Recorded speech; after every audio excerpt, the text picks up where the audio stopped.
Welcome back to the Mango Fox channel. How you doing? Come on in. Today we are talking about that time a Chinese mobile game studio decided to make a furry anime. That's right, today we are talking about Lee's Detective Agency, an anime set in the world of Arknights. Arknights is a massively popular mobile game made by Chinese game studio Hypergriff. In the world of Arknights, one of the most important resources is originium, which kind of translates to our real-world fossil fuels. In real life, oil can make plastic and power homes, or it can power war crimes. Likewise, in the world of Arknights, originium can power toasters or make magical guns possible. And much like oil, originium is a major reason why Arknights is set in the apocalypse, not post-apocalypse, the apocalypse. You see, as amazing as originium is, remember the saying, too much of a good thing can be a bad thing. And so is the case with originium. Just like how plastic in real life is slowly filling our bodies, in Arknights, too much originium exposure leads to oropathy, an incurable disease that turns you into crystals. Additionally, Arknights has originium-fueled climate change. Weather is so bad that the cities in Arknights are built on massive wheels so that when the weather gets super deadly, the city can just get up and move. To us, this might seem like hell, but to the characters of Arknights, all of this is as normal as the femboy behind the Waffle House. It sucks a lot, but it's part of life. With this super lore-dense world, Hypergriff Studios decided that they need a new anime set in Lungmen City. On paper, this is a solid choice. Lungmen City is an advanced city with a thriving economy and a business district, and this city even has baked in interesting lore consisting of an invasion that took out almost half the city. But Hypergriff Studios said no. A large citywide scale story would be way too boring. Instead, Hypergriff Studios decided to focus on a small two-story building tucked away in an alleyway. A little building with a sign that simply reads, Lee's Detective Agency, an odd jobs company that will do detective work one day and odd jobs the next. As the name might suggest, Lee's Detective Agency is owned by Lee. In Chinese, Lee's surname means carp, and in Chinese legends, the carp swims up waterfalls before turning into a mighty dragon. Dragons themselves are a symbol of successful business. Unsurprisingly, Mr. Lee hails from a merchant family before he decided to move to Lungmen City and open his own business. Since Mr. Lee is a good businessman, he quickly hired and adopted the best of the best for his agency, which of course is a feisty cat girl, a himbo, and a nerdy femboy. Waifu is our cat girl, and yes, the cat is named Waifu. While most of our dads vanish because they are addicted to milk, Waifu's dad left because he loved punching men. So Lee stepped in and became Waifu's adoptive uncle. Just like her dad, Waifu grew up to become a master of punching men. And now works at Lee's Detective Agency. Next there's Kohei Singh, a bigger, stronger fella who, I kid you not, happens to be nicknamed Hung. First waifu and now Hung.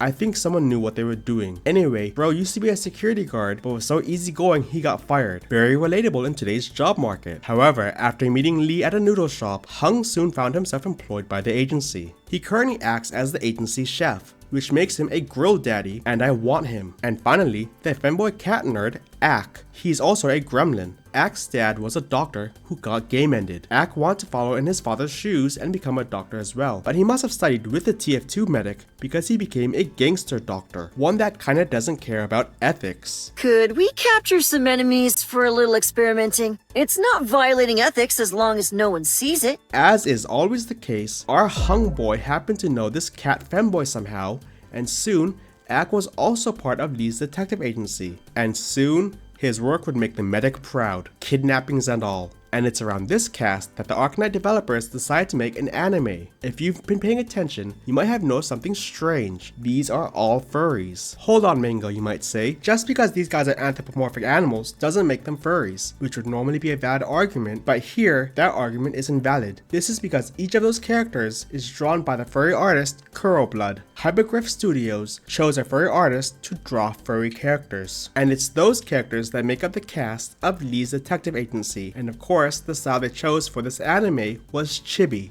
Now, if all of this sounds cool, you might be wondering where on earth can you find this chibi Chinese furry anime? And the answer is simple, on YouTube. That's right, the Arknight developers took all of its Antho characters, made them chibi, and put that onto YouTube. You can watch it right now for free. And there is no dark if you know moments in our comfort anime. I promise I'm not lying. In episode 1, a fishmonger named Uncle Tongue hires Lee's Detective Agency after a mysterious group kidnaps his adopted son, Jae. At first, Waifu thinks it might be the Cat Mafia. That is, until Ak and Hung reveal that the Cat Mafia is currently out dancing.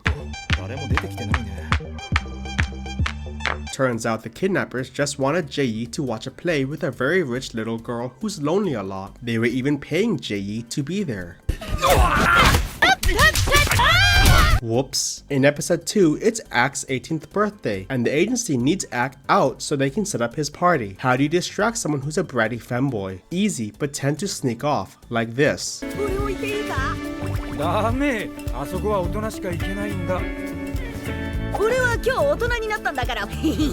And so off Ak and Lee go to a bar. While Lee is busy handling business stuff, Ak femboys all over the place. He immediately gets hammered, becomes 3D, and then becomes a party animal before passing out. Typical femboy behavior, but his little family still supports him, which is very sweet. And then there's episode 3, A Night of Rain. This episode starts off with Hung being a cooking daddy, while Ak naps like a femboy, when out of nowhere a visitor arrives. Turns out they're an old friend of Hung from Hung's old gang. Surely she's going to live happily ever after.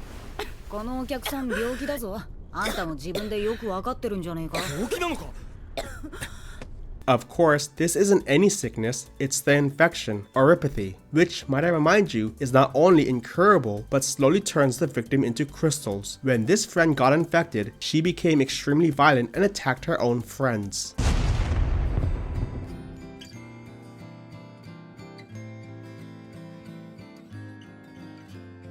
But to Hung, she's still a friend, and he tries to get her some medicine. But by the time he comes back, she's already gone. Ak, being a doctor, bluntly puts the infection like this.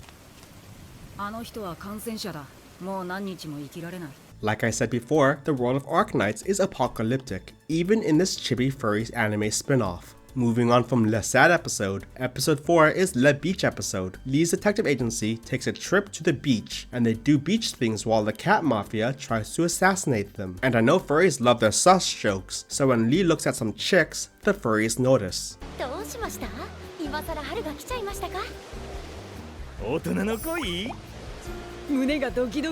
Also, I love how they just put one of the Cat Mafia into a latex suit, only to get the hardest ball slap.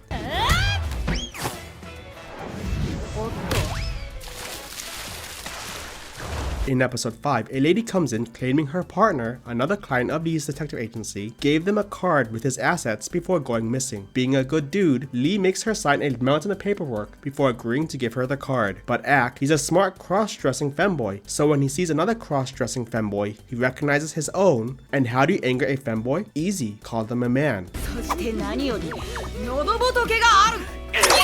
It's okay though, Ak shoots them later. And this brings us to the final episode. Ak gets kidnapped, the Cat Mafia tries to take out the Rat King, who the detective agency has been hired to protect. And we get the big reveal that the leader of the Cat Mafia, who only shows up in this episode, is in fact an owl. Absolute cinema. In fact, the whole show's existence is absolute cinema. Arknights is one of the most valuable mobile games out there, earning $355 million in 2024. And then some higher up in the company decided to make an animated series based on their furry characters. And as if that wasn't enough, they released it for free on YouTube. Good job, mysterious Chinese furry businessman. Now, I know what you guys are all thinking. That's interesting and all, but would I consider Arknights and Lee's detective agency to be furry bait? There's only one way to find out. Yep, furry bait. Thank you so much for watching. If you like this video, please consider subscribing and liking. And if you really like this video, please consider becoming a Patreon or a channel member. That's it for this video, and I will see you in the next one. Stay safe out there. Bye.